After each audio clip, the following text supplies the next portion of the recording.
GamesWeasel.com. Review.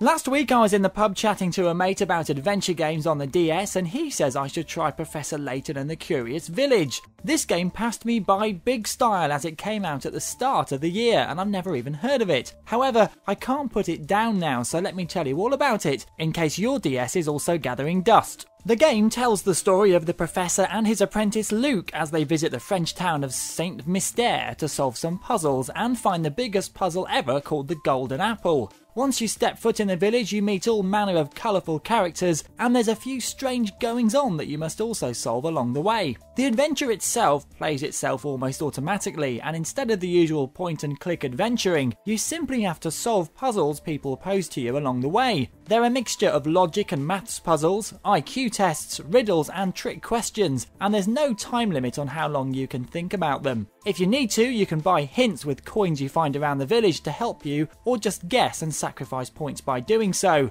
They really are great fun to figure out, and it's also great fun playing this with someone else as you take it in turns or work together to find things out. You can spend ages thinking things through and then suddenly it will click, giving you a big old surge of satisfaction and smugness. I also like the whole look of the game. It reminds me a bit of Mr. Ben mixed with the first Broken Sword games, although the French style music can get on your nerves at times. This is one of those great games that will only work on the DS. There's hundreds of puzzles to do and collectibles too, including jigsaw pieces of an old painting to find around the place, and furniture for the two puzzlers' rooms that you must arrange in a sort of feng shui-em-up, and gizmos to collect so you can build a special surprise that I won't tell you about now. A couple of the puzzles in the game are just plain wrong, but most of them do hit the right spot and are replayable once you've done them. If you fancy all the thinking of Brain Age with some humour and an intriguing story, make sure you get this game. You can pick it up pretty cheap nowadays. Professor Layton gets an almost perfect 9 out of 10.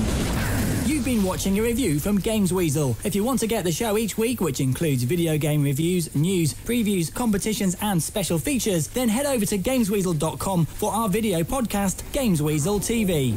GamesWeasel.com.